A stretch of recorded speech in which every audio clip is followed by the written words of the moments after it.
Vamos fazer o nosso encontro de família com a Lucinda Pinto, aqui CNN Money e CNN Brasil. No nosso encontro de família não tem chopp, né, Lucinda? Nem chazinho, né? Nem chazinho, nem chazinho. Mas tem informação pra caramba. Lucinda, outro dia tratamos aqui do relatório do Banco JP Morgan, tirando a orientação ali, ou a classificação do Brasil como um bom ativo para investimento. Hoje saiu o dado de quanto saiu de dinheiro de capital estrangeiro do Brasil naquele dia. Pois é, Thaís, naquele dia especificamente, que foi dia 11 de agosto, foi terça-feira, saíram mais de 4 bilhões de reais, somente naquele pregão. Dia. Muito dinheiro. E aí, no acumulado do mês, a gente já tem, nesses primeiros 11 dias de agosto, uma saída de quase 11 bilhões de reais. Então, a gente preparou uma arte para mostrar como é que está a evolução aí do capital estrangeiro. E essa informação é tão importante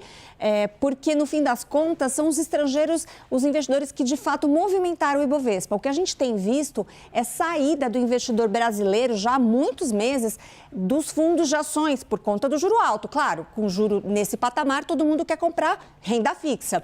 Então, quem está fazendo realmente, determinando o comportamento do Ibovespa, são os estrangeiros. Por isso que esse é um número tão importante.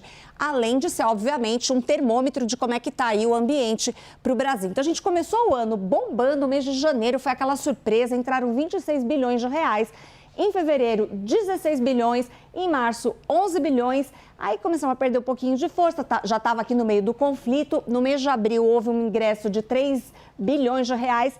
Depois a gente começou a ver saídas, a gente viu ali o agravamento do clima ali entre Estados Unidos e Irã, mas não foi só isso. Mas aqui também, Fed podendo aumentar juros, não? Fed podendo aumentar juros, a gente voltou a ver o investidor estrangeiro comprando ações de tecnologia. Exato. E aqui também o ambiente ficou mais azedo por conta do efeito do juros sobre o fiscal, toda essa questão aqui local. Depois, junho de novo, saída de 7 bilhões de reais.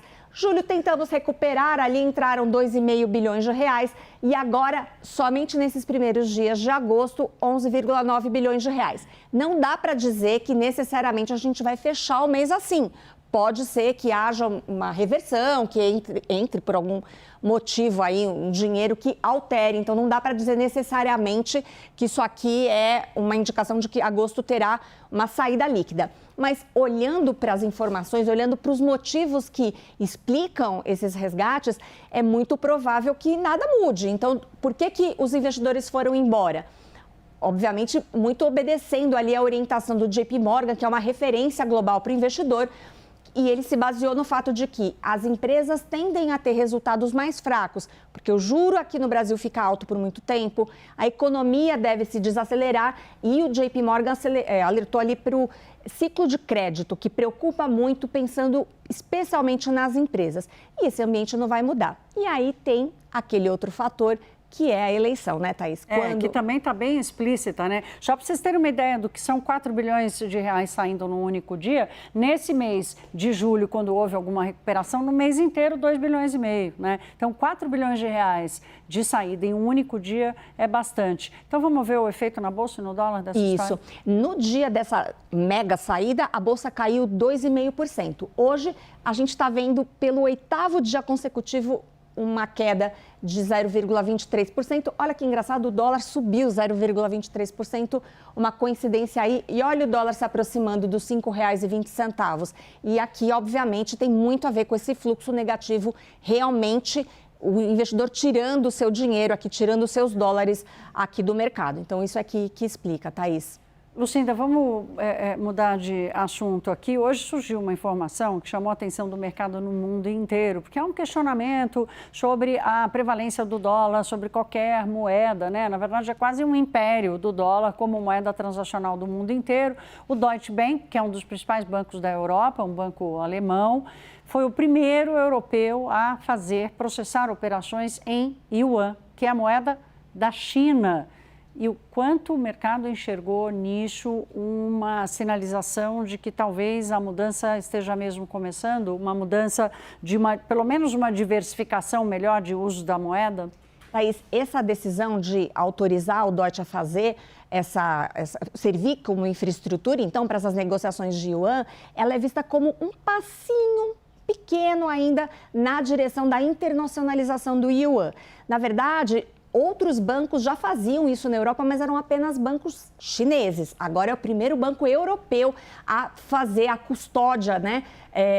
Servir como clearing, que no fim das contas é a infraestrutura que faz a compensação efetiva da operação. Então isso facilita, é um movimento, portanto, que abre um pouco mais de caminho para que as empresas negociem. As empresas europeias e as chinesas negociem diretamente em yuan, sem passar pelo dólar. Mas esse movimento ele não é determinante.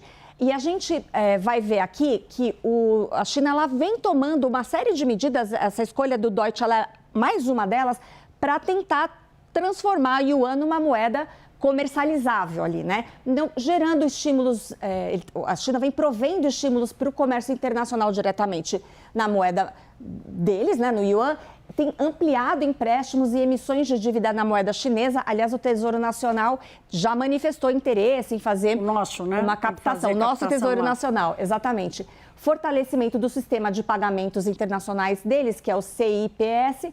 A criação de mais infraestrutura de clearing, né, de yuan fora da China, como a gente está vendo aqui no caso do Deutsche, e a ampliação gradual do acesso de estrangeiros ao mercado chinês. Só que aqui é que pega, Thaís.